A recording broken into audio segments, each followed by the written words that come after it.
Sean bienvenidos al curso Ventilación Mecánica para no intensivistas, desarrollado por el Instituto Nacional de Salud en colaboración con especialistas en el área. El Ministerio de Salud ha preparado este curso para afrontar la pandemia por COVID-19 con el objetivo de dotar al recurso humano de las habilidades necesarias para manejar un respirador artificial bajo la tutela de un médico intensivista. Presentamos al Dr. Efraín Portillo Garay, médico especialista en medicina interna y anestesiología, jefe del Departamento de Anestesiología del Hospital Nacional de la Mujer. Desarrollará con ustedes la primera unidad con la ponencia Manejo de la Vía Aérea. Iniciamos. Buenos días. Este día quiero darle las gracias al Instituto Nacional de Salud por haberme tomado en cuenta para hablarles un poco de lo que es un poco de fisiología y mecánica respiratoria y para hablar un poco también de lo que es el manejo de la vía aérea. Antes que nada, mi nombre es Jorge Efraín Portillo, soy anestesiólogo. Tengo la subespecialidad de anestesiología con una especialidad previa en medicina interna. Soy el jefe del Departamento de Anestesiología y Terapia Respiratoria del Hospital Nacional de la Mujer. Para mí es un gusto compartir los pocos conocimientos que tengo con respecto al tema. También es muy importante recalcar que es bien difícil en 2 horas hablar un curso completo sobre lo que es la vía aérea. Por el hecho de que hay temas y libros completos sobre la vía aérea, sobre lo que es la vía aérea difícil, ventilación mecánica. Entonces, pero voy a tratar de resumir un poco de en lo que al tema se refiere. En cuanto a la temática y los objetivos que vamos a tener en este momento, pues es el acceso a la vía aérea, lo que es los conceptos de vía aérea artificial, los cuidados de la vía aérea artificial, medicamentos y drogas que se ocupan para la intubación endotraqueal, el uso y la bolsa de reanimación. Los objetivos principales son valorar los distintos accesos a la vía aérea, cómo se debe hacer el uso correcto de la bolsa de reanimación o lo que se conoce como AMBU, y sobre todo tener un poco de conocimiento sobre lo que son los fármacos utilizados para la intubación endotraqueal. Pues la vía aérea, existen 2 conceptos, lo que es la vía aérea natural y la vía aérea artificial. Vamos a hacer una pequeña introducción únicamente de lo que es la vía aérea natural para después quedarnos con lo que es el concepto de vía aérea artificial, ¿verdad?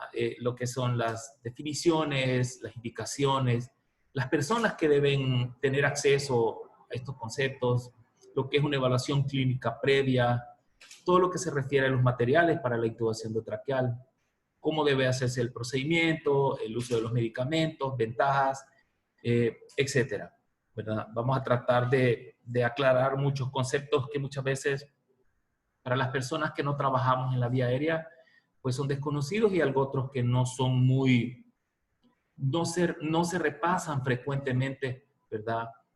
Cuando estaba en la especialidad de medicina interna, pues muy poco conocimiento tenía sobre lo que son estos conceptos. Vamos a aclararlos en este momento.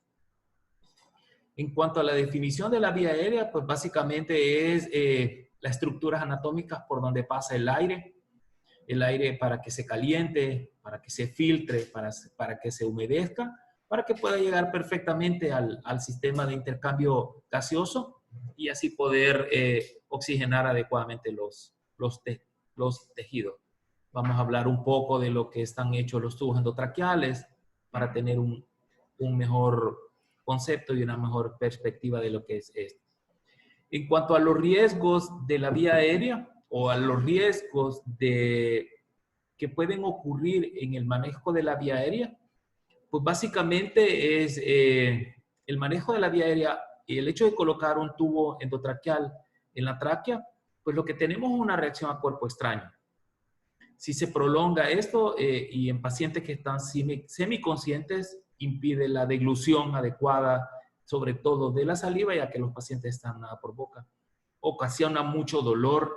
Este es un concepto que debe de manejarse adecuadamente porque nosotros tenemos el concepto erróneo de que si el paciente está sometido a ventilación mecánica y está dormido, muchas veces solo ocupamos sedantes y no ocupamos analgésicos. Y el hecho que el paciente esté dormido no quiere decir que no siente dolor. El hecho del manejo de la vía aérea, nosotros debemos de proporcionarle a los pacientes una adecuada analgesia para que el tubo no sea doloroso el hecho de tenerlo en la tráquea. Favorece la producción de saliva, lo que le llaman la cialorrea, presiona las cuerdas vocales, da isquemia o necrosis de la tráquea, sobre todo porque la tráquea, ya lo vamos a ver un poquito más adelante, tiene una presión de perfusión de más o menos de 25 a 35 milímetros de mercurio. Y muchas veces nosotros no tomamos en cuenta ese tipo de conceptos y podemos ocasionar, cuando inflamos demasiado los balones de los tubos, podemos dar una isquemia y una necrosis traqueal. Ya vamos a ver cómo se manejan eso. Y muy frecuentemente ocasiona tos y una alteración de la función ciliar normal. Acuérdense que el epitelio de la tráquea es un epitelio cilíndrico pseudoestratificado ciliado y tiene cilios, lo que hace que se movilicen las secreciones de la tráquea hacia la vía aérea superior. En cuanto a los puntos críticos que nosotros también debemos de tomar en cuenta en el manejo de la vía aérea, pues la calidad del tubo. No todos los tubos endotraqueales están hechos de los mismos materiales y por consiguiente hay que tomar en cuenta también lo que son las maniobras de instalación del tubo endotraqueal, el hecho de meter un laringoscopio, meter el tubo sin una adecuada analgesia puede alterar muchas de las funciones normales del cuerpo. Lo que es el mantenimiento y la vigilancia de la intubación endotraqueal, el tiempo que el paciente permanece intubado, la oportunidad y el retiro adecuado del tubos endotraqueales y las condiciones generales de los pacientes. Acuérdense que hay pacientes ancianos, hay niños, hay mujeres embarazadas sometidos a estos procedimientos y cada uno de las condiciones que ellos tienen, pues hay que tomarlas muy en cuenta. Para hacer una reseña o un recordatorio así somero de lo que es la vía aérea natural, pues la vía aérea superior está compuesta de la nariz, la nasofaringe, la orofaringe y la hipofaringe, donde está localizada la epiglotis y la entrada del esófago, la parte superior del esófago. La vía aérea inferior es donde se encuentra la laringe, que está la supraglotis, la glotis y la subglotis, la tráquea, que más o menos si está ubicada, si le tomáramos una radiografía de tórax, por ejemplo, a nivel de la vértebra dorsal 4, más o menos ahí se encuentra, y lo que es el sistema broncopulmonar, ya la zona donde se da el intercambio de gases adecuadamente. Pues para darles un pequeño recordatorio, lo que es el septum nasal, el paladar blando, la lengua, el hueso hyoide, la glotis, el cartílago tiroides, la membrana cricotiroidea, el cartílago cricoides y la tráquea, el esófago que está posterior, la hipofaringe, la epiglotis y la orofaringe, ¿verdad? Ya en la hipofaringe, donde están las cuerdas vocales, la membrana cricotiroidea, por ejemplo, los ligamentos cricotraqueales, los anillos traqueales, y para identificar básicamente las cuerdas bucales, que aquí hay un esquema, pero aquí hay una fotografía más o menos.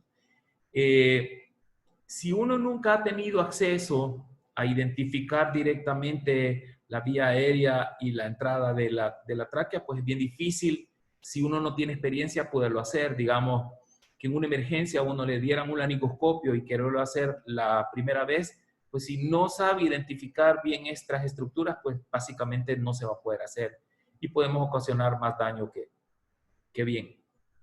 Últimamente, el manejo de la vía aérea o lo que es la evaluación previa de la vía aérea, aparte de la inspección normal que se hace, ¿verdad? Nosotros deberíamos de tener entrenamiento en la valoración de la vía aérea desde el punto de vista ultrasonográfico, que es el plus actualmente. De hecho, ahora todos los procedimientos invasivos que tienen que ver con el cuello, el acceso de de la colocación de artefactos en la vena central, ¿verdad? Evaluación de los pacientes críticos y todo, se le está haciendo mucho énfasis al uso del ultrasonido. De hecho, aquí nosotros perfectamente podemos ver el cartílago cricoides, ¿verdad? Podemos ver todo lo que es la tráquea. Si ustedes hacen un buen uso del ultrasonido, pues pueden obtener unas imágenes excelentes. Por ejemplo, aquí está la entrada de la tráquea, ¿verdad? Parte de las cuerdas vocales, aquí están las carótidas, y así sucesivamente podemos obtener, si ustedes se fijan, hasta imágenes de la vértebra y lo que es todo el largo de la tráquea, ¿verdad? La membrana cricotiroidea, por ejemplo, aquí lo podemos ver perfectamente. Y nosotros podemos incluso valorar el riesgo de o la colocación del tubo endotraqueal. Podemos ver incluso la membrana cricotiroidea, que aquí está ejemplificada, dibujada, y aquí está solo para que ustedes entiendan, ¿verdad?, cómo se ve la membrana cricotiroidea para poder hacer un procedimiento sobre estas estructuras, ya sea una intubación retrógrada o un acceso a la vía aérea inferior guiada por ultrasonido. Básicamente el concepto ahora es que ninguno de estos procedimientos en el cuello, ya sea colocar accesos venosos centrales o hacer procedimientos sobre la membrana cricotiroidea, por ejemplo, debe de hacerse sin ultrasonido. Estos procedimientos ahora tienen que hacerse guiados por ultrasonido. Ya no podemos en este tiempo hacerlo a ciegas como se hacía antes. Incluso si ustedes pueden ver aquí las cuerdas vocales, antes de una cirugía, pacientes que tengan disfonía o que tengan afonía, por ejemplo, podemos incluso evaluar parálisis de las cuerdas vocales con un equipo de ultrasonido, ¿verdad? Aquí está la cuerda vocal derecha y la izquierda perfectamente, y aquí está la entrada. O sea, tenemos que hacerlo básicamente así últimamente. Ahora, ¿cuáles son los objetivos de la vía aérea artificial? La vía aérea artificial es aquella vía aérea que no es, que uno tiene acceso básicamente por dispositivos artificiales. Por eso se le llama así. Dentro de los objetivos de conocer la vía aérea artificial es mantener la permeabilidad de la vía aérea, proteger la vía aérea de las aspiraciones de contenido gástrico. Acuérdense que después de 8 horas de estar con relajantes musculares y de tener un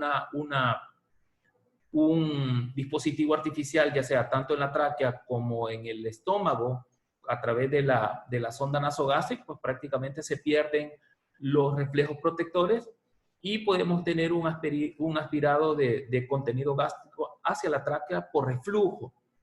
Y acuérdense que también que el estrés de la ventilación mecánica puede hacer que los pacientes generen más ácido gástrico, al igual que el ayuno también puede ser parte de eso. Y por reflujo, ese contenido gástrico puede pasar a la tráquea y posteriormente a los pulmones, donde puede dar una neumonitis química, básicamente. Pero lo que ahora se le conoce como síndrome de aspiración pulmonar. Otro de los objetivos de la vía aérea artificial es facilitar la eliminación de las secreciones traqueobronquiales, proporcionar una vía para el sostén ventilatorio mecánico, y algo muy importante en la RCP avanzada, pues puede ser una vía para la administración de medicamentos como adrenalina, atropina, lidocaína y naloxona, ¿verdad? Ahora, el deber ser de la vía aérea artificial, para que un paciente sea más beneficio que daño el que se le esté haciendo, pues debe de ser bien tolerada. Eso quiere decir que el paciente debe de estar bien dormido y con una adecuada analgesia para que tolere el dispositivo del tubo endotraqueal en la tráquea, para que eso no sea un motivo de dolor o de estrés. Debe de tener una posición fija. El tubo no debe de quedar bailando, como podríamos decir, sino que debe de estar en una posición fija. Debe de ser permanente, digamos. Lo único que muchas veces debe de quedar fijo, pero no hay que intubarlo o reintubarse o desintubarse a cada momento. Cuando se decide cambiar, debe de permanecer varios días en un dado caso hasta que se decida ya una vía aérea artificial, digamos, permanente, como puede ser una traqueostomía, por ejemplo. el manguito del tubo endotraqueal puede ser insuflado a la presión adecuada. Acuérdense que la presión de perfusión de la tráquea anda por más o menos 25 a 35 milímetros de mercurio. Y esta presión del manguito debe de evaluarse cada hora. Ya les voy a mostrar unos dispositivos que se ocupan para estar evaluando cada hora la presión. Hay unas guías que recomiendan que incluso la presión del manguito debe de desinsuflarse por un periodo de no más de 15 minutos cada hora o cada 2 horas para que la tráquea se perfunda. Y hay que tener también cuidado que si el paciente hace hipotensión o está hipotenso, ¿verdad? Las presiones del manguito, del tubo endotraqueal deben de bajarse un poco más, ¿verdad? Generalmente para un valor de la presión arterial media, de la presión que tiene en ese momento el paciente, para que la tráquea siempre siga perfundiéndose, para que posteriormente no vayamos a tener una traqueomalacia o una lesión permanente de los bronquios. Entonces, la presión del manguito en pacientes hipotensos debe de ser aquella en que no permita que haya fuga de la vía aérea cuando el paciente esté colocado en ventilación mecánica. Debe de ser una presión segura, debe de ser una presión mantenida a prueba de fugas y sobre todo cada cierto tiempo hay que estarle aspirando el lago, le llaman el lago supraglótico, como el paciente no puede deglutir toda la saliva que se produce, está en la orofaringe y esa hay que estarla quitando con regularidad, porque si no puede ser un cultivo de bacterias o puede irse a la vía aérea superior y después a la vía aérea inferior, dándonos una aspiración pulmonar. La aspiración del lago supraglótico idealmente debe realizarse con un sistema cerrado de aspiración. No estar, posteriormente, cuando ya hablen de la ventilación mecánica en sí, pues les van a mostrar más o menos cómo se hace eso. Ahora, las indicaciones de colocar una vía aérea artificial, pues son muchas, pero las que traigo para que ustedes conozcan, pues la insuficiencia respiratoria, que dentro de esas hay varios tipos, ¿verdad? Ustedes las conocen muy bien. Dentro de estas el paro cardiorrespiratorio, pacientes que tienen atelectasias muy grandes, que el pulmón restante es incapaz de compensar, enfermedades neuromusculares como por ejemplo el Guillain-Barré, derrames pleurales que también den una alteración de la mecánica respiratoria, aquellos pacientes que sufren casi ahogamiento, también como una protección de la vía aérea, que puede ser por trauma o para evitar la aspiración gástrica. Por ejemplo, un trauma, aquellos pacientes que tienen trauma cráneoencefálico con unos valores de Glasgow bastante bajos, que no son capaces de mantener la protección de la vía aérea desde el punto de vista consciente. Como higiene pulmonar, aquellos pacientes con bronquiectasias o los bronquíticos crónicos que están intubados, pues la vía aérea artificial sirve para eso, para poderles limpiar y realizar la higiene pulmonar aspirándole las secreciones bronquiales.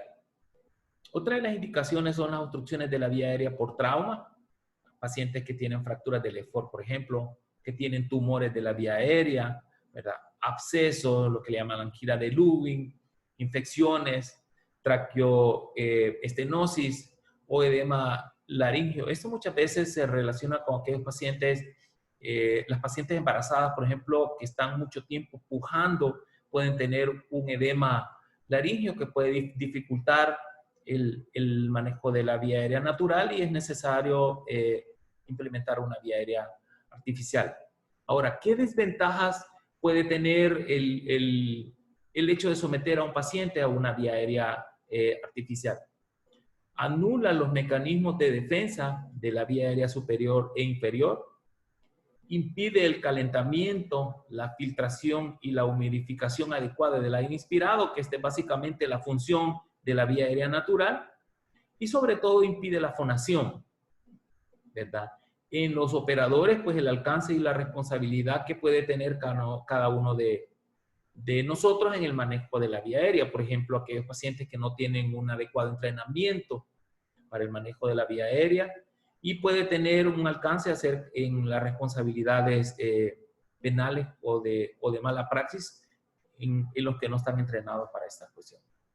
Ahora, la vía aérea, antes de colocar un dispositivo en la vía aérea, es muy importante una evaluación clínica previa, que debe de ser global. Por ejemplo, hay que identificar enfermedades que condicionan la dificultad para la intubación orotraqueal, por ejemplo, la obesidad mórbida, las pacientes embarazadas, aquellos pacientes que tienen deformidades, ya lo vamos a ver en unos ejemplos posteriormente, los obesos mórbidos, los que tienen macroglosia, los pacientes con acromegalia o con enanismo, por ejemplo. Los antecedentes del manejo de la vía aérea, los pacientes que anteriormente han estado ventilados por mucho tiempo, que no se han seguido los cuidados adecuados y hacen traqueomalacia o estenosis traqueal, es muy importante porque a la hora de querer hacer una intubación extra por otros motivos, pues podemos tener dificultad a la hora de colocar un dispositivo. Historias anestésicas previas, cirugías previas, por ejemplo, la cirugía de tiroides que pueden los pacientes quedar con parálisis del nervio laríngeo recurrente y dar parálisis de cuerdas bucales. Podemos tener nosotros complicaciones a la hora de querer reintubar a esos pacientes. Y síntomas específicos de la vía aérea superior, pues tos crónica, pacientes asmáticos, pacientes con tumores de la vía aérea, etc. Ahora, hay que tomar también predictores a tomar en cuenta en el manejo de estos pacientes. Ya vimos una evaluación objetiva, que es un examen físico, pero en cuanto a la historia clínica, nosotros podemos también hacer una evaluación objetiva de la vía aérea. Todos los pacientes que tienen condiciones médicas como artritis reumatoidea, porque estos pacientes tienen dificultad en la movilización del cuello por artrosis de las vértebras cervicales. Los pacientes con diabetes, por el hecho de que ellos pueden tener una disautonomía y puede tener un problema de vaciamiento gástrico por la misma diabetes. Las embarazadas, por los cambios fisiológicos del embarazo que tienen ellas, disminución de la motilina, el aumento de la gastrina por la placenta, el aumento de los niveles de progesterona, todo eso porque puede condicionar un enlentecimiento en el vaciamiento gástrico. Los pacientes que tienen acromegalia o gigantismo, porque generalmente tienen una macrognatia y tienen macroglosia. Entonces, es muy importante que nosotros tomemos en cuenta eso. Otro factor que también es importantísimo es el síndrome de apnea obstructiva del sueño. Los pacientes obesos mórbidos, porque ellos tienden a tener microinfartos o tienden a tener hipertensión arterial pulmonar. Los pacientes con obesidad, sobre todo aquellos pacientes con obesidad mórbida, todos los pacientes que tienen una circunferencia del cuello de más en las mujeres arriba de los 34 centímetros y en el hombre arriba de los 37 centímetros, pues hay que tener cuidado porque son factores a tomar en cuenta en el manejo de la vía aérea por la dificultad en la movilidad del cuello. Los pacientes que hacen anafilaxia al uso de los medicamentos en la inducción anestésica, los pacientes con hipotiroidismo, porque muchas veces pueden tener bocio, y no solo bocio en el cuello de aquellas masas que se ven, sino que puede haber bocios retroesternales, y a la hora de querer nosotros introducir un tubo, pues básicamente la masa retroesternal no va a dejar que pase adecuadamente el tubo del calibre adecuado para cada paciente. Acuérdense que puede haber neoplasias de la vía aérea, bocio, quistes tiroglosos, que pueden dar una dificultad, las masas mediastinales, que ya lo vimos hace un segundo, y el cáncer broncogénico, que también puede tener infiltraciones ya de la carina o de la tráquea, y eso hace una dificultad a la hora de nosotros querer introducir un tubo o un dispositivo para el manejo de la vía aérea. Hay que tomar en cuenta también las infecciones previas de la vía aérea, como la angina de Ludwig, abscesos retrofaringios, epiglotitis por Krupp en los niños incluso, una laringotraqueobronquitis viral o infecciosa, abscesos submandibulares o neumonías. Porque todo esto tiende a condicionar que la vía aérea no sea una estructura adecuada para su manejo llegado el momento de una ventilación mecánica. Si ustedes se fijan, aquí podemos ver unas imágenes. Esta es una hipertrofia de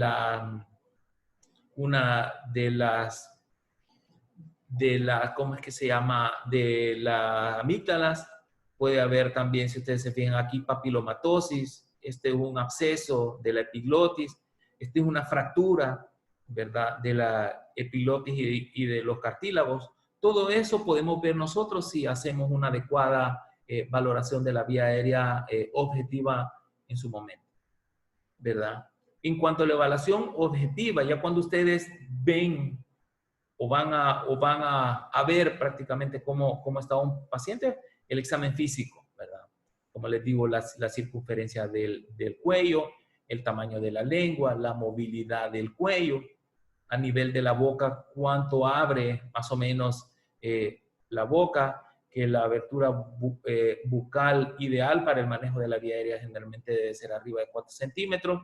Los dientes que no sean dientes prominentes, que algunas veces el paciente solo tiene un diente o 2 dientes y entonces uno tiene el miedo de que los va a quebrar. Entonces no logra hacer un manejo adecuado de la vía aérea por el miedo a fracturar uno de los dientes o varios dientes. El tamaño de la lengua es muy importante.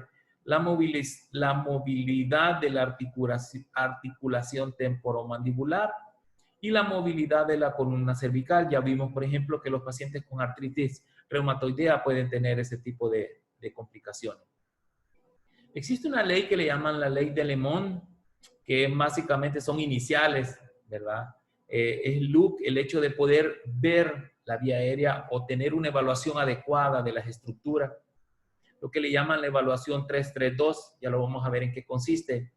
Nosotros hacemos esta evaluación de lo que le llaman Mallampati, si tenemos obstrucción de la vía aérea y la movilidad del cuello, ¿verdad? Este es básicamente un iniciales o un acrónimo para que nosotros podamos recordar mejor lo que eso significa.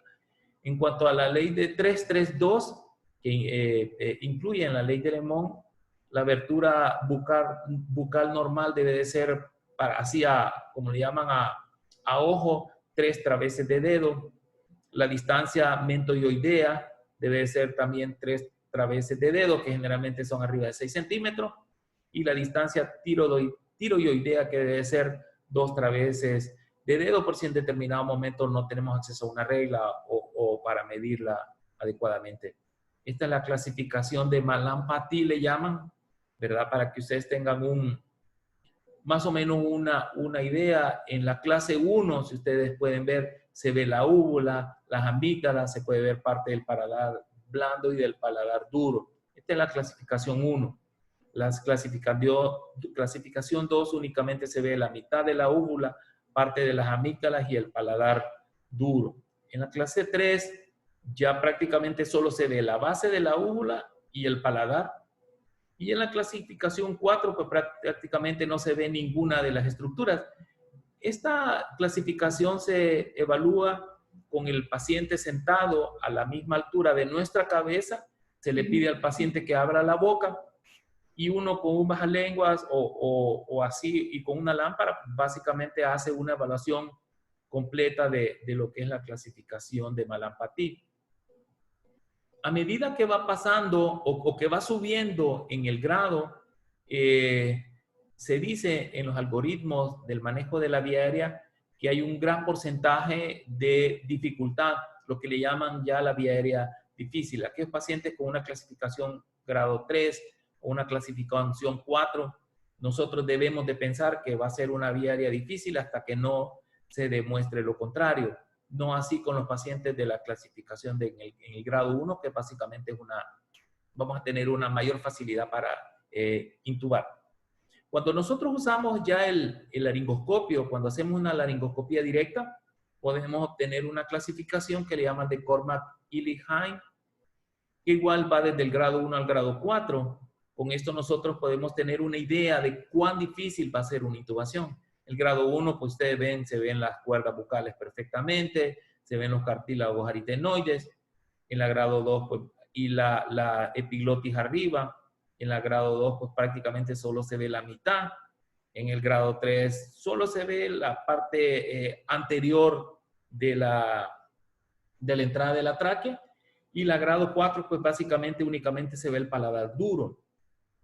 Estos dos tipos el grado 3 y el grado 4 hay que correlacionarlo un poco con el grado 3 y grado 4 de la clasificación de Mallampati, para cuando nosotros hacemos una evaluación de la vía aérea, estemos preparados para intubar con ciertos dispositivos del manejo de la vía aérea, que no es el tema que nos atañe en este momento, pero con varios dispositivos, máscaras de diferentes tipos, laringoscopios de diferentes tipos, que ya los vamos a ver también, porque sabemos si nos topamos con estos pacientes que va a ser una vía aérea difícil.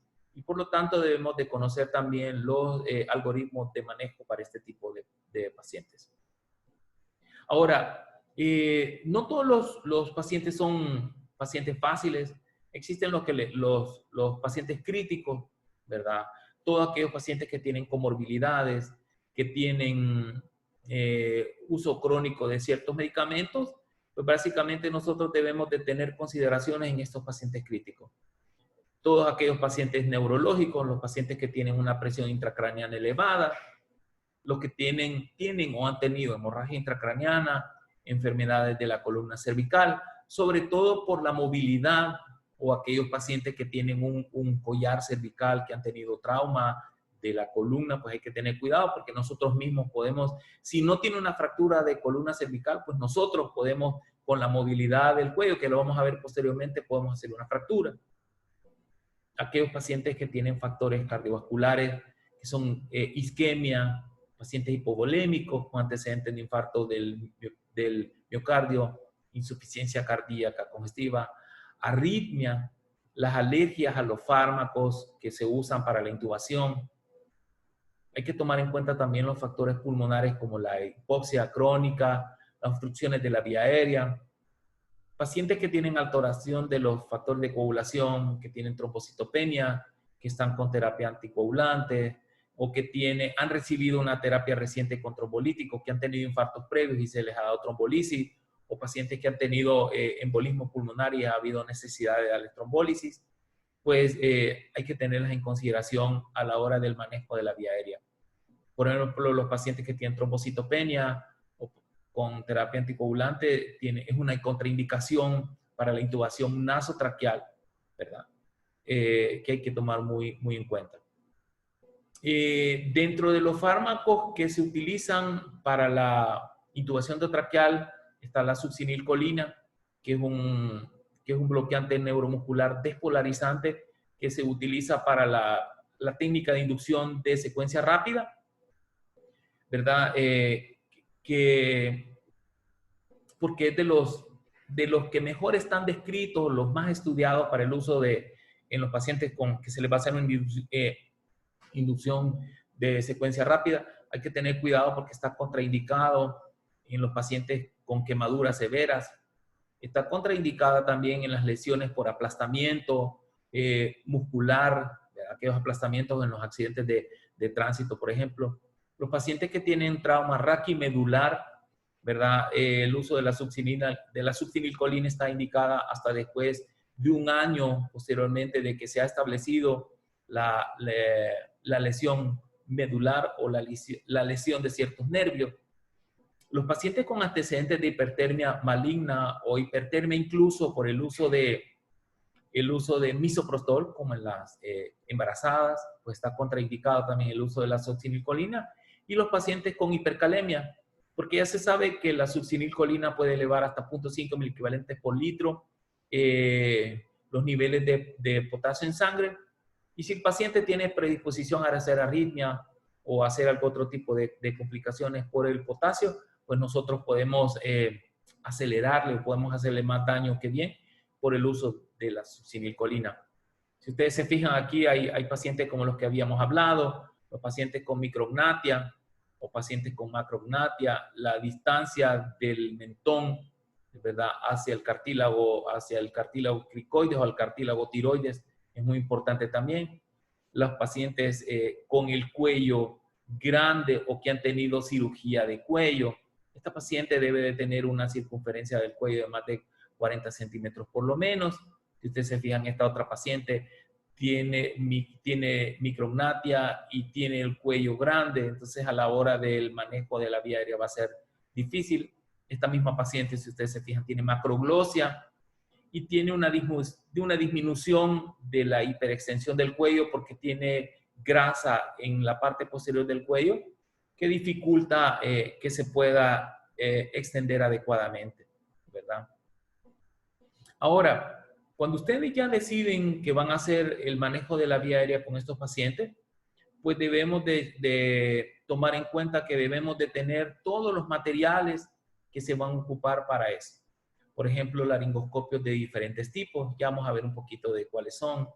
Tubos endotraqueales de diferente calibre, porque ya se ha dado el caso que uno no hace una evaluación previa adecuada de los pacientes y a la hora de quererle meter un tubo no nos damos cuenta que el paciente tiene un bocio retroesternal y el tubo que le habíamos calculado, por ejemplo, que es 7 o 7,5 para las mujeres, no pasa adecuadamente. Y entonces tenemos que ocupar tubos de menor calibre, un tubo 6 o un 6,5 para lograr sacar adelante a esos pacientes. Debemos tener cánulas orales o nasales de diferentes tipos, al igual que cánulas de traqueostomía de diferente calibre y de diferentes tipos. Debemos de tener a la mano también pinzas de McKill o pinzas de Kocher para cuando hacemos unas intubaciones nasotraqueales para poder movilizar adecuadamente el tubo para que no nos cueste a la hora de intubar a un paciente. Diferentes adaptadores para tubos orotraqueales, ¿verdad? Anestésico local, ¿verdad? Debemos de tener lubricantes, sondas de aspiración, diferentes guías o conductores para los tubos, mascarillas de diferentes tamaños, porque acuérdense que no todos los pacientes usan mascarillas del mismo número. Las bolsas de resucitación o el famoso ambú, diferentes tipos de esparadrapos, gasas, estetoscopio, equipos de protección para el operador, por ejemplo, en este tipo que estamos en epidemia. La succión debe de estar funcionando, una fuente de oxígeno, monitores de signos vitales, porque es muy importante para... no se puede lograr el manejo de la vía aérea, porque muchas veces cuando uno está manipulando la vía aérea, el paciente puede presentar una arritmia o puede presentar incluso un paro cardíaco.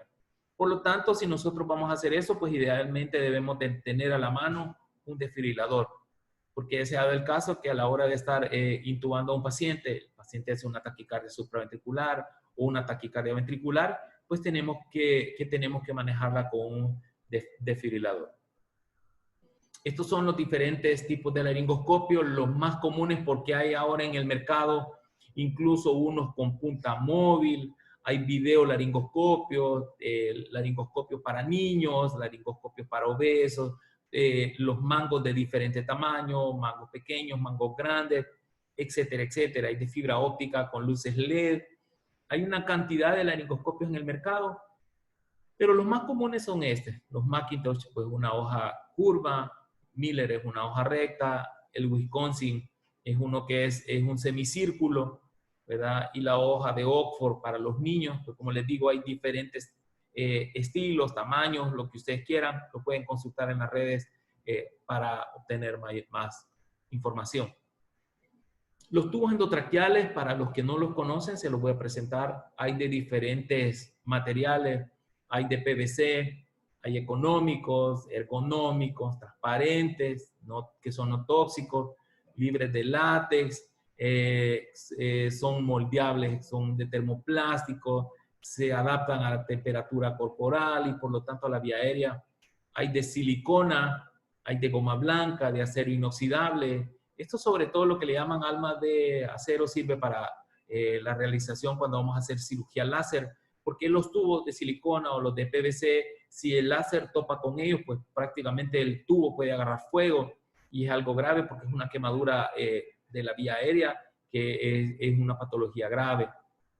Existen lo que le llaman los tubos de Oxford, que tienen forma de L, ¿verdad? Están los tubos oral RAE, que aquí están lo que significa, ¿verdad? Que se utilizan para intubaciones orales o nasotraqueales para dejar libre la boca, y están estos, los tubos nasales RAE, que igual son para nasotraqueal, cuando hay cirugía de la boca, cirugía de la lengua o cirugía de amígdalas, para que el tubo básicamente no interfiera con la manipulación de la boca, ya sea por el odontólogo, el cirujano maxilofacial o el otorrino. Existen lo que le llaman los tubos de Cole, ¿verdad? Que ese es para los niños que no tienen balón, ¿verdad? Aquí están las partes del tubo endotraqueal, si ustedes se fijan, la conexión, el manguito de presión, tienen para succión de sistema cerrado, lo que le llaman el cuerpo del tubo. Esta curvatura más o menos tiene un radio de 14 grados, ya diseñada ergonómicamente para el acceso a la vía aérea. Tienen un canal accesorio que es para la aspiración, ¿verdad?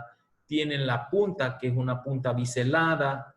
Tienen el manguito o el balón, que existen tubos que tienen balón de alto volumen y baja presión, y otros tubos que son lo contrario, de bajo volumen y alta presión. Tienen un agujero, aparte del agujero por donde entra el aire, hay otro agujero que lo tienen aquí, que se llama el agujero de Murphy, que sirve básicamente por si un tapón de moco tapa el orificio principal, por lo menos hay otro orificio que es el agujero de Murphy, que es como un agujero, digamos, entre comillas, de salvación para que el paciente no vaya a hacer una atelectasia completa de los dos pulmones, ¿verdad? Están estos tubos que le llaman de Ilma, que es unos tubos que se utilizan para intubación a través de una máscara laríngea. Ahora vamos a ver que se llama Fast Track, ¿verdad? Están los tubos de Parker y otro sinfín de tubos de diferente tamaño, de diferente calibre. Hay tubos de 2.5 para neonatos,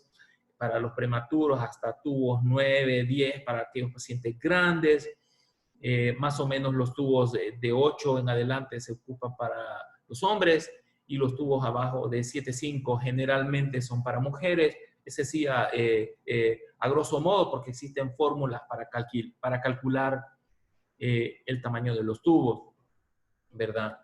Estos son los diferentes dispositivos de vía aérea. Como les digo, hay muchos más en el mercado de diferente tamaño, diferentes fabricantes. Los ingleses fabrican, los norteamericanos fabrican. Entonces, este es solo un ejemplo. No lo vayan a tomar como que solo estos tubos existen. Esta es, por ejemplo, la máscara Fast Track, que sirve para el manejo de la vía aérea difícil. Aquí se meten a través de este orificio los tubos de los que le hablé anteriormente, que se llaman los tubos Ilma, ¿verdad? Que son tubos móviles, y están las diferentes máscaras laringeas de diferente tamaño, de diferentes fabricantes. Ahora existen otras, por ejemplo, las tubas que se llaman las iGel, que son de un solo material.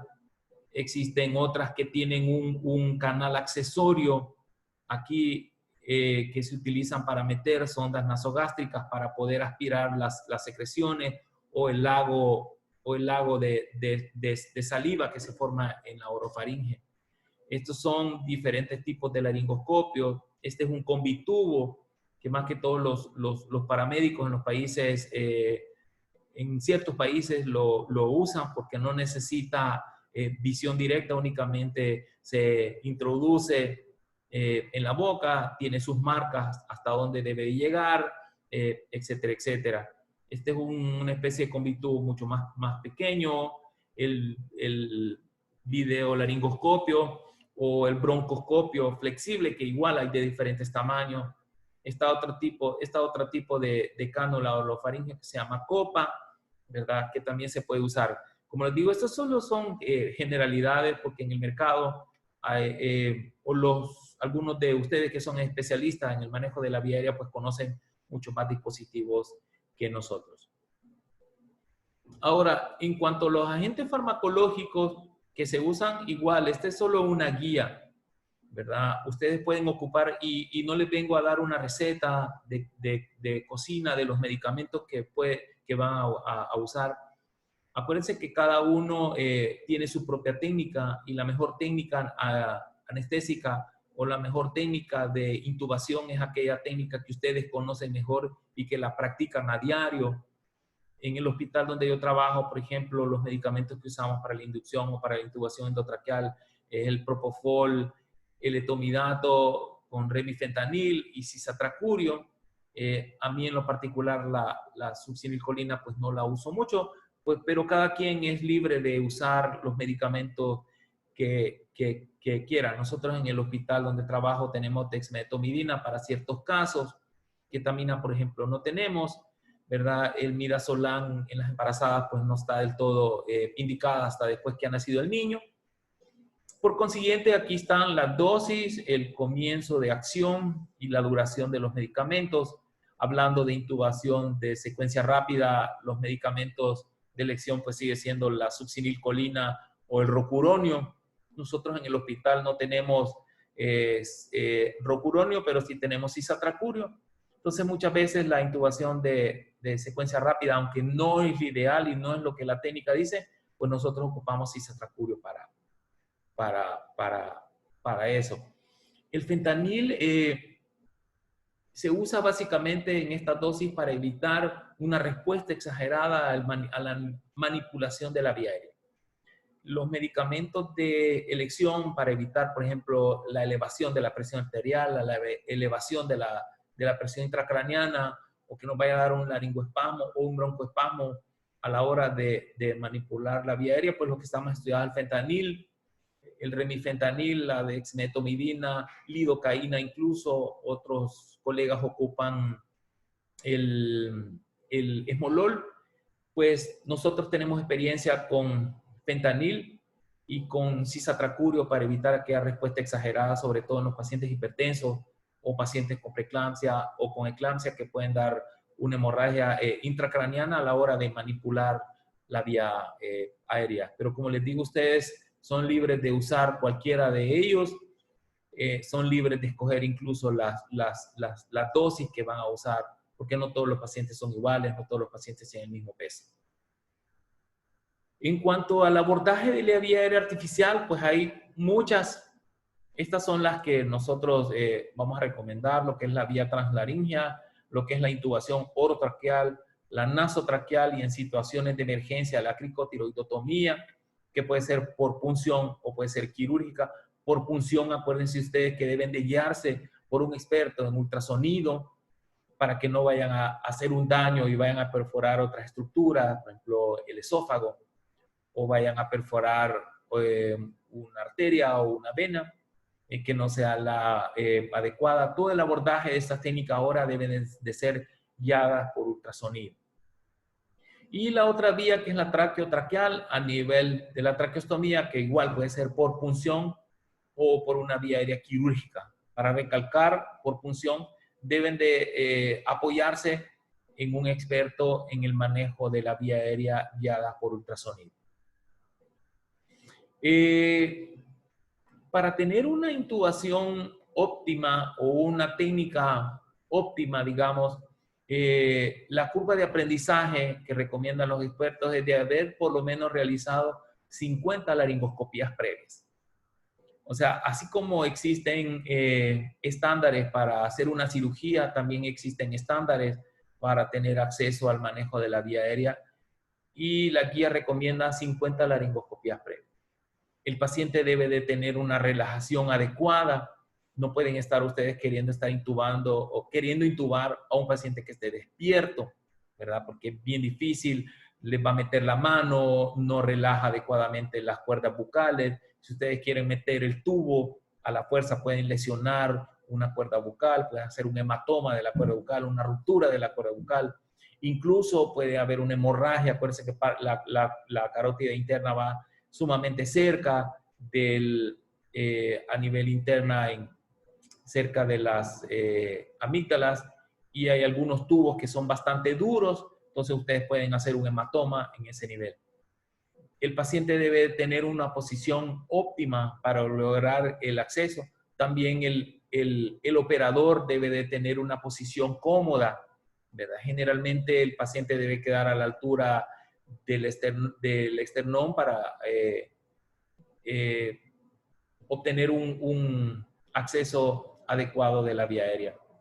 Debe de haber un ayudante que puede hacer una manipulación laringe externa, lo que le llaman la maniobra de Burke, que es back, up, right, y la presión, ¿verdad? A nivel, ya vamos a ver cómo se hace, pero sobre todo deben de tener un laringoscopio adecuado para hacerlo. No pueden estar pretendiendo usar una hoja número 4 en un niño, por ejemplo, o en una mujer de talla pequeña, porque básicamente no van a poder realizar, o lo contrario, usar una hoja número 2 o una hoja número 3 en un paciente sumamente grande, porque igual no van a tener acceso a él. Esta es la posición adecuada de cada uno de los pacientes para alinear los 3 ejes. Acuérdense que si hay un eje oral, un eje faríngeo y un eje laríngeo, que son los 3 ejes que se conocen para el manejo de la vía aérea, deben de estar adecuados o alineados idealmente para ustedes tener acceso a la vía aérea superior y para poder así intubar a un paciente.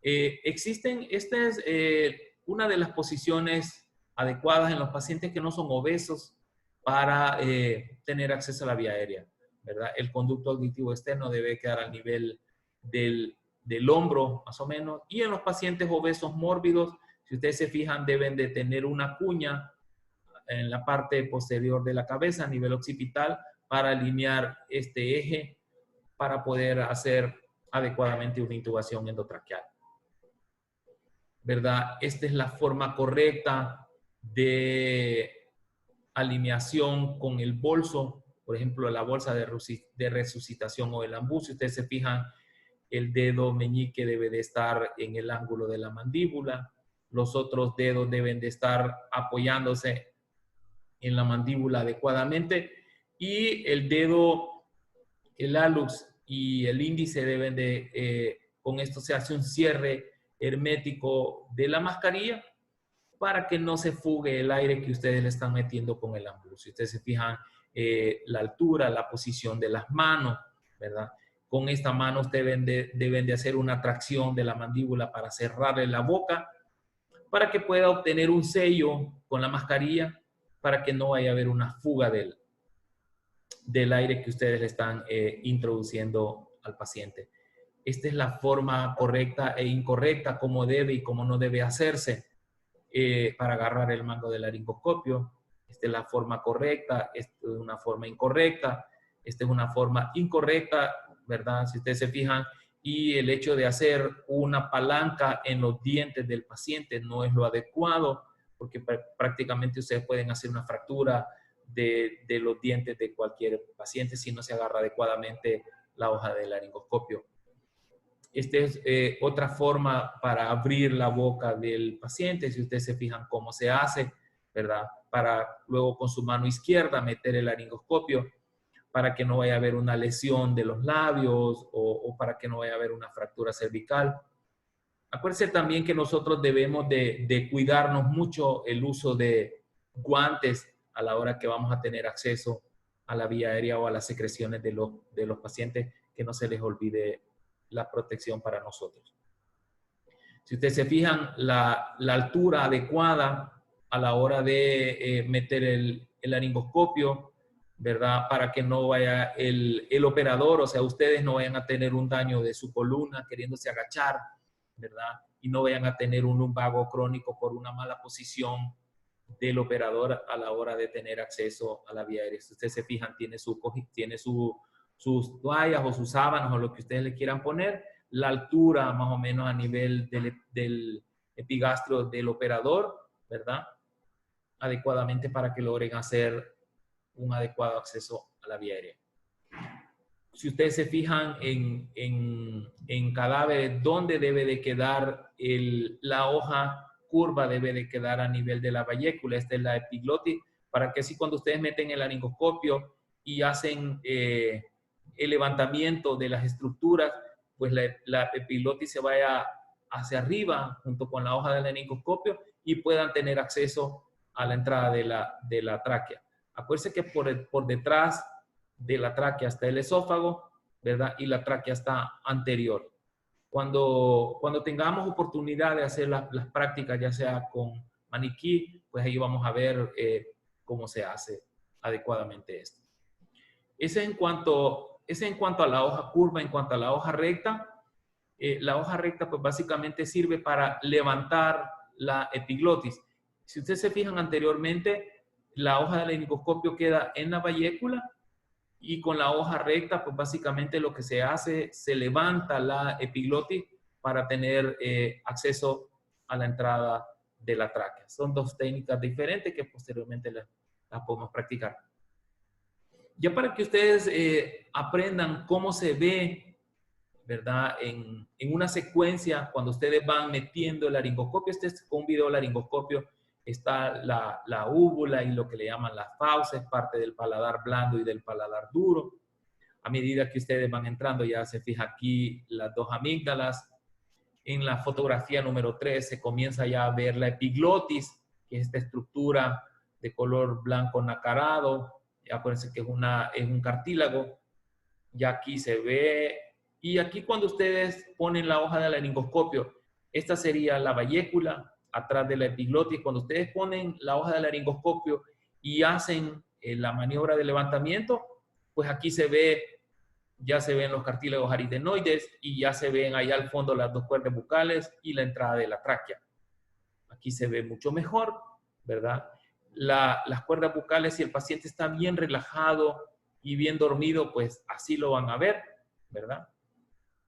Y a medida que van subiendo, pues igual, ¿verdad? Ustedes van viendo ya cómo se ve, y aquí atrás por atrás está el esófago.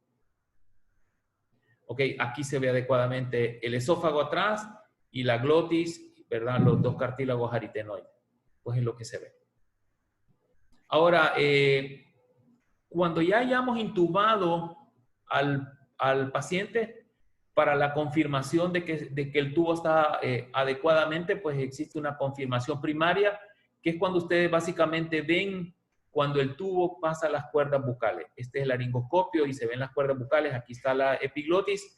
Entonces, la manera objetiva de ver que el tubo está en una adecuada posición es cuando ustedes lo van metiendo.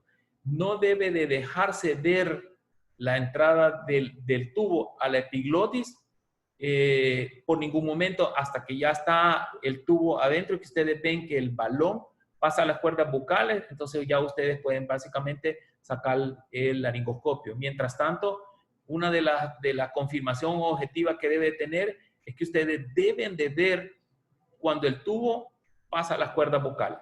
Ok, de lo contrario, no pueden garantizar que el tubo está en una adecuada posición, ¿verdad? Y existe la confirmación secundaria, que es una evaluación subjetiva, básicamente, que lo pueden hacer de varias maneras.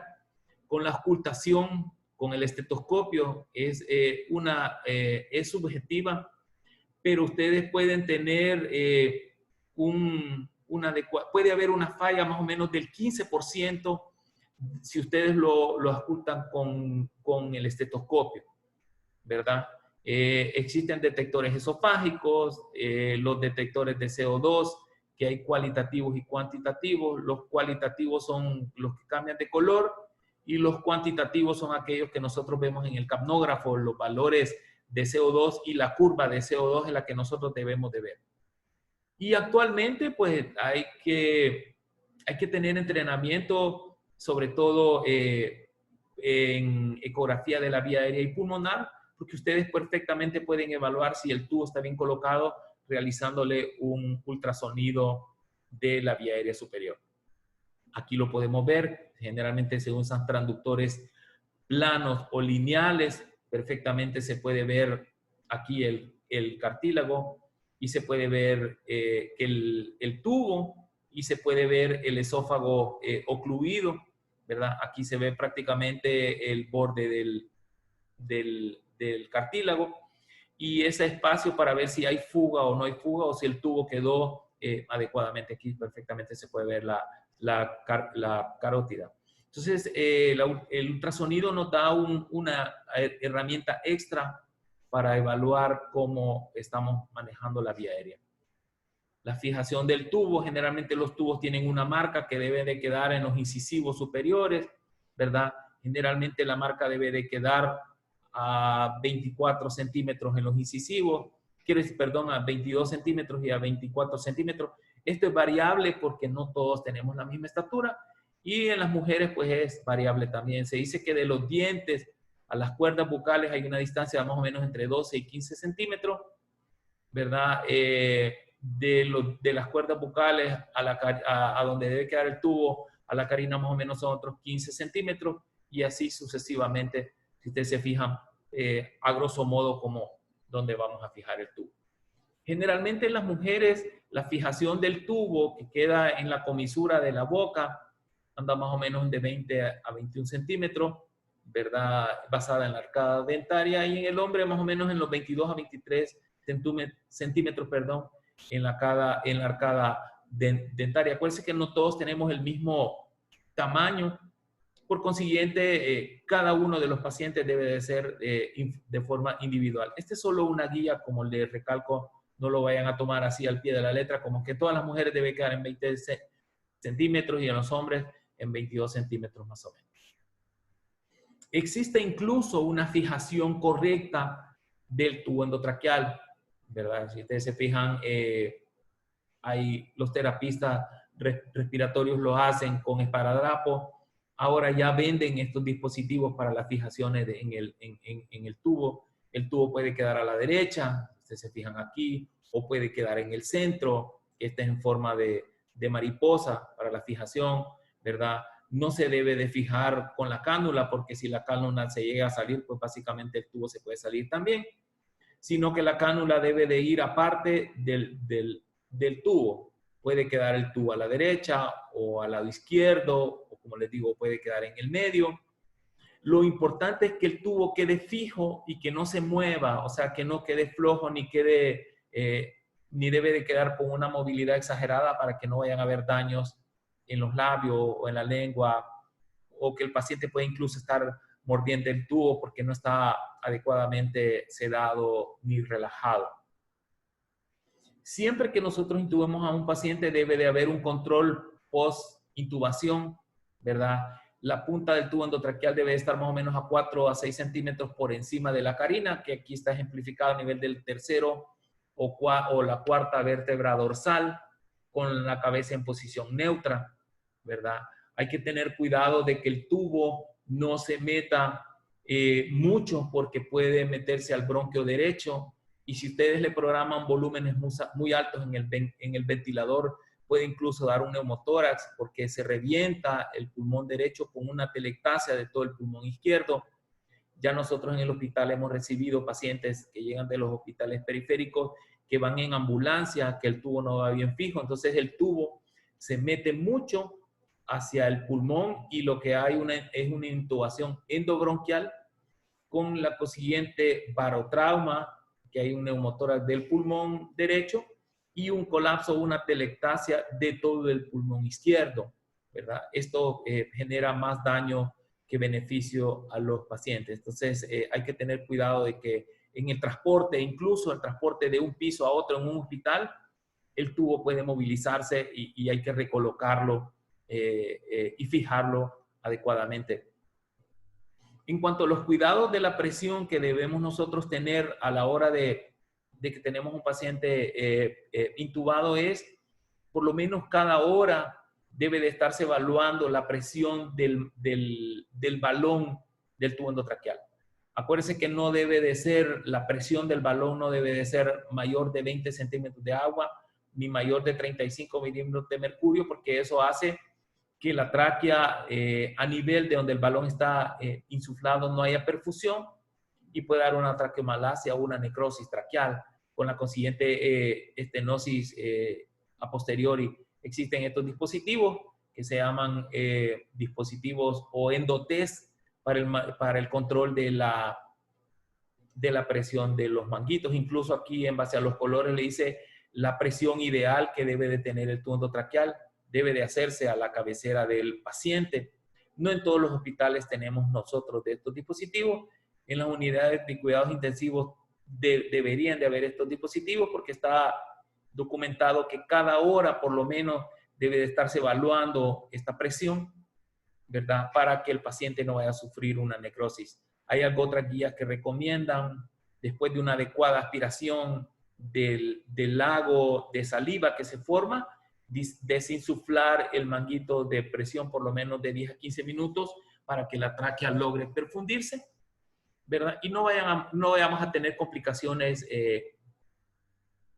a la larga de estos pacientes, ¿verdad? Como les digo, la presión de perfusión de la tráquea debe de ser, entre 25 a 35 milímetros de mercurio. El balón del tubo endotraqueal debe de mantenerse por debajo de los 20 milímetros de mercurio o entre los 20 más o menos centímetros de agua, como ya lo habíamos hablado. Y algo muy importante que les mencioné al principio, si el paciente está hipotenso o está chocado, los valores más bajos de estas presiones deben de mantenerse siempre que se evite la fuga del aire peritubo, ¿verdad? Y no solo la fuga de aire, sino que la entrada del contenido gástrico. Ahora, debemos de tener cuidado de la vía aérea. Los terapistas respiratorios y las enfermeras son las que se encargan de esto. Parece que va a haber un tema con respecto a esto, los cuidados del ventilador, los cuidados del paciente, pero para hacerles un adelanto, el paciente debe de tener higiene de la boca, la lengua y los labios. Hay algunas enfermeras o terapistas que le ponen sustancias que hacen que los labios permanezcan siempre húmedos para que no vaya a haber queilosis o queilitis, ¿verdad? Los tubos la fijación de los tubos deben de cambiarse periódicamente. No quiere decir que el tubo hay que estarlo sacando y metiendo, sino que la fijación un tiempo se hace de un lado, otro tiempo se hace del otro, hasta que se decida si el paciente se le va a hacer una traqueostomía u otra cosa, ¿verdad? El tubo endotraqueal debe de marcarse, ¿verdad? O debe de ponérsele un indicador en el nivel en el que está para que cuando hayan cambios de turno, las enfermeras sepan o los terapistas sepan en qué marca está el tubo, que no esté muy adentro, que no esté muy fuera, para que el paciente no vaya a hacer una telectasia o para que el paciente se vaya a extubar accidentalmente cuando lo cambien de posición, cuando lo están bañando. Cada hora debe de verificarse, como lo vimos anteriormente, la presión del tubo endotraqueal, que ya vimos los valores a los que debe de quedar, ¿verdad? Todos los días debe de comprobarse por turno la posición del tubo orotraqueal, ¿verdad? En las unidades de cuidados intensivos generalmente se toma una radiografía de tórax cada día. Esto es lo que nos puede servir incluso para eso o con la marca que nosotros le vamos a poner al tubo. Hay que aspirar las secreciones bronquiales siguiendo todas las medidas de asepsias establecidas por los comités de la infección nosocomiales, por ejemplo. Y cada vez que se manipule el tubo orotraqueal debe de hacerse siguiendo las medidas de asepsia correspondientes, debe de hacerse con los sistemas de aspiración cerradas, con guantes estériles, todo en unas medidas de asepsia correspondientes para que nosotros no le vayamos a dar una infección a los pacientes, una infección nosocomial como se conoce. Ahora, existen las complicaciones en el manejo de los tubos endotraqueales o de la vía aérea, que son asociadas a las maniobras de intubación, a las que se producen durante la permanencia de la intubación endotraqueal, y hay complicaciones post-extubación. Aquí están, por ejemplo, las complicaciones asociadas a las maniobras de intubación endotraqueal, si aquellos pacientes que tienen traumas, accidentes de tránsito y nosotros no nos percatamos, pueden tener lesiones medulares y nosotros al hacer la hiperextensión del cuello podemos darle una lesión medular permanente. Si no la tenía, pues nosotros se la podemos ocasionar. Podemos tener vómitos. Aquellos pacientes que tienen predisposición a aspiración pulmonar como los diabéticos, los obesos y las embarazadas, los pacientes que tienen megacolon, hernias del hiato, etcétera, etcétera. Cualquiera de esos pacientes nos pueden, a la hora de manipular la vía aérea, puede vomitar y puede ser una aspiración de contenido gástrico. Podemos tener un trauma laringio o un trauma faringio. Si nosotros hacemos una intubación nasotraqueal, podemos dar una epistaxis muy, muy severa. Podemos fracturar los ojos, podemos tener fractura de los dientes o traumas oculares. Cuando aquellos pacientes están en ventilación mecánica y no les cerramos los ojos. Acuérdense que el parpadeo puede servir para lubricar la córnea, pero los pacientes bajo pseudo-relajación no pueden hacer ese movimiento, entonces los ojos quedan abiertos y pueden dar úlceras corneales. Puede ser laringoespasmo a la hora de intubar a los pacientes, malposiciones del tubo endotraqueal, intubaciones esofágicas o intubaciones bronquiales, crisis hipertensiva, arritmias ventriculares, el paciente se puede chocar o puede tener una bradicardia. No debe por ningún motivo detenerse la reanimación para intubar a un paciente. Es preferible mejor ventilarlo con el ambú a tratar de querer intubar a un paciente que se le está dando reanimación. No es lo adecuado según las nuevas guías. Hipoxemia en aquellos pacientes que tienen disminución de la capacidad residual funcional, como en los obesos o en las pacientes embarazadas. Y a la hora de manipular la vía aérea, pues podemos tener aumento de la presión intracraneana. Al estar el paciente intubado crónicamente, lesiones laringeas o traqueales, úlceras, por ejemplo, lesión de tejido blando, obstrucciones bronquiales o desplazamiento de los tubos, obstrucción de senos paranasales cuando el paciente permanece intubado mucho tiempo, nasotraqueal, neumotamponada, úlceras, fístulas traqueobronquiales, etcétera, etcétera. Cuando las presiones del manguito son arriba de 30 centímetros de agua, puede tener una estenosis traqueal posteriormente. El monitoreo diario del manguito, pues hay algunos que recomiendan cada hora, pero hay otras guías que recomiendan mínimo 4 veces al día. Hay unas pruebas de azul de metileno que yo nunca la he visto que se las hagan, no sé si algunos hospitales lo hagan, para ver la permeabilidad de la vía aérea, ¿verdad? Mantenimiento de la intubación nasotraqueal prolongada, lesiones nasales, sinusitis, otitis hasta en un 50%, es bastante alta, y atelectasias hasta en un 70% por el mantenimiento prolongado de la intubación. Y las complicaciones post-extubación pues pueden ser tempranas y tardías. Las tempranas es dolor en la garganta, odinofagia, disfunción laringea, laringoespasmo, edema de la glotis o epiglotitis, parálisis de las cuerdas vocales. Y las complicaciones tardías son estenosis traqueal, que son frecuentes y muy graves, estenosis laringea, disfonía crónica y parálisis de las cuerdas vocales, ¿verdad? Hay que tomar en cuenta todas estas complicaciones a la hora del manejo de la vía aérea. Aquí hay algunos ejemplos, un hematoma de la cuerda bucal, ¿verdad? Aquí hay otro hematoma de la cuerda bucal. Esta es una traqueomalacia o laringomalacia, ¿verdad? Estas son papilomatosis o isquemia de las cuerdas bucales. Esta es estenosis traqueal. Y ustedes se pueden aquí granuloma de cuerdas bucales, que el paciente tiene dolor o disfonía, después hay que irlos a quitar, ¿verdad? Fracturas de cuerdas bucales o daños de cuerdas bucales, y así sucesivamente. Si ustedes se fijan, son daños de la tráquea, granulomas traqueales, etcétera, etcétera, para que lo tomen en cuenta. Ahora, en cuanto al uso de la bolsa mascarilla o la bolsa ambú, ustedes se fijan también igual hay montones de marcas, de distintos materiales, incluso diferentes colores, diferentes tamaños, para niños incluso, ¿verdad? Tiene lo que es el balón o la bolsa inflable, tiene la mascarilla que debe de ser de diferentes tamaños, idealmente transparente para evaluar que no vaya a ser que el paciente esté vomitando y si la mascarilla es oscura, pues básicamente no nos damos cuenta. Tiene unas válvulas unidireccionales. Hay algunas marcas que tienen ya una válvula PIP incorporada, ¿verdad? Tiene una toma para la fuente de oxígeno, que es muy importante, que siempre que vamos a reanimar a un paciente debe de tener una fuente de oxígeno, y algunas que tienen una bolsa reservorio para darles concentraciones de oxígeno al 100% a los pacientes o concentraciones de oxígeno arriba del 80%. Como les dije, este es solo un ejemplo de lo que es la bolsa de ambú. Hay de muchas marcas, como les digo, hay de diferentes colores, diferentes fabricantes. etcétera, etcétera, pero esta es la más común que nosotros vemos en los hospitales.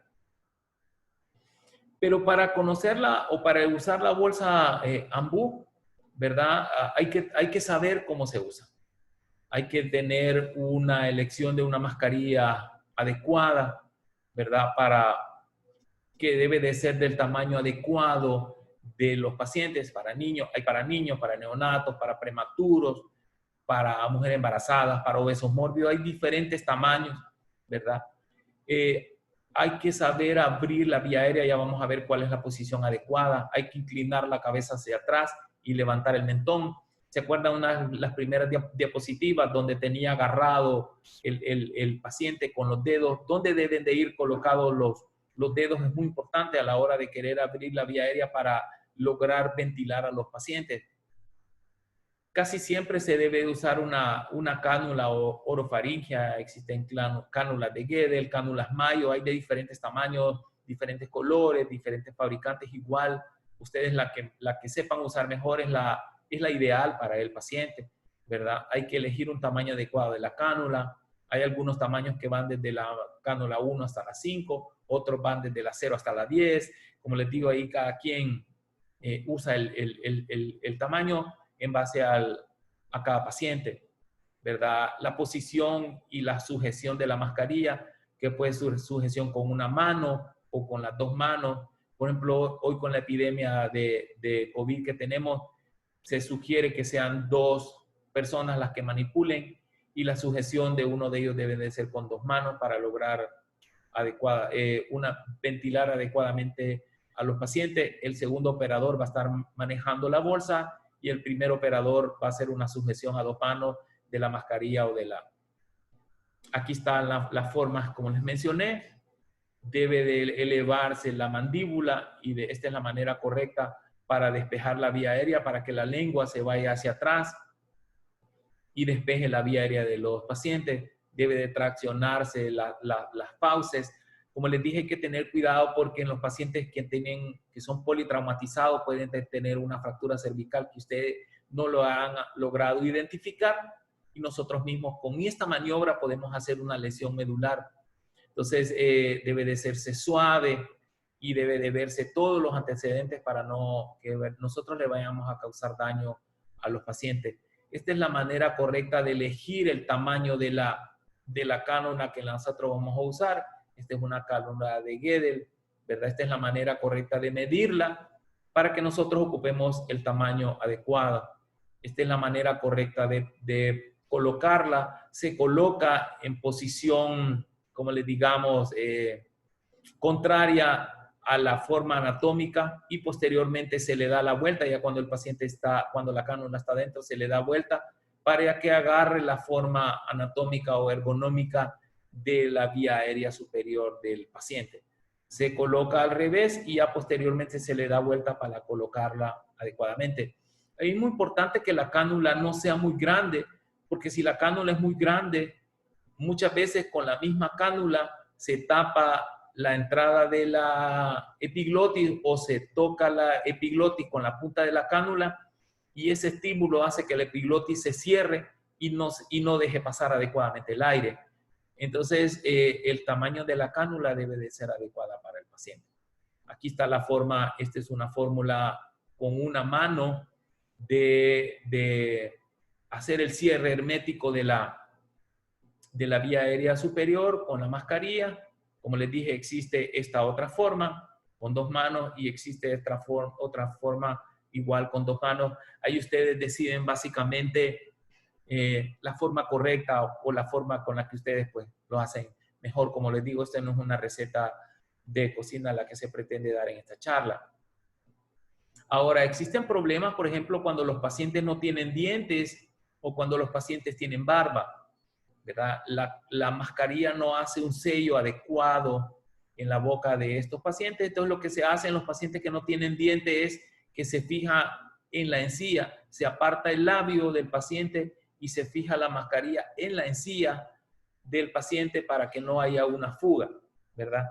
Y en un paciente que tiene barba, pues se utiliza un dispositivo de plástico, puede ser Tegader, sobre la barba del paciente y se hace un orificio en la boca para que se haga un cierre hermético y no haya fuga por la barba de los pacientes para que ustedes lo puedan hacer adecuadamente. En cuanto a las conclusiones del tema de este día, como les dije, solo es un vistazo, porque hay temas completos sobre el manejo de la vía aérea difícil en la embarazada o en los obesos o en los pacientes con trauma. Y hay también un tema completo sobre la inducción de secuencia rápida o el acceso de secuencia rápida a la vía aérea, pero no era el objetivo en esta charla. En cuanto a las conclusiones, uno de los procedimientos más importantes de la medicina moderna es el manejo de la vía aérea. Como les mencioné anteriormente, con la introducción del ultrasonido en el manejo de la vía aérea, pues con eso damos un salto de calidad en el manejo de la misma, ¿verdad? Idealmente debe realizarse con 2 operadores el manejo de la vía aérea. Debe asegurarse de tener una vía aérea permeable y un sello correcto de las mascarillas para una adecuada oxigenación de los pacientes. Siempre se debe de pedir ayuda, sobre todo en aquellos pacientes de riesgo. En la epidemia que tenemos ahora, deben de ser 2 personas las que van a manipular la vía aérea. Siempre se debe de tener diferentes dispositivos para el manejo de la misma, diferentes tamaños de tubos, diferentes laringoscopios, dispositivos supraglóticos, etcétera, etcétera, etcétera. Debemos de tener entrenamiento en todas esas áreas para que no vayamos a tener complicaciones. Tener el entrenamiento y conocer las diferentes técnicas alternativas y los algoritmos para el manejo de la vía aérea, porque hay algoritmos incluso para embarazadas, etcétera. Debe hacerse una evaluación previa de la vía aérea siempre para no enfrentarnos con lo que actualmente se le llama una vía aérea difícil no prevista o no diagnosticada, que es aquella, por ejemplo, que ustedes llegan a sala y aparentemente todo bien y a la hora de querer intubar al paciente nos damos cuenta que le faltan dientes, que tiene macroglosia o que es un paciente que puede tener múltiples malformaciones y nos topamos con eso en ese momento. Debemos de tener diferentes estrategias educativas para estar en un entrenamiento constante para todos nosotros para el manejo adecuado de la vía aérea.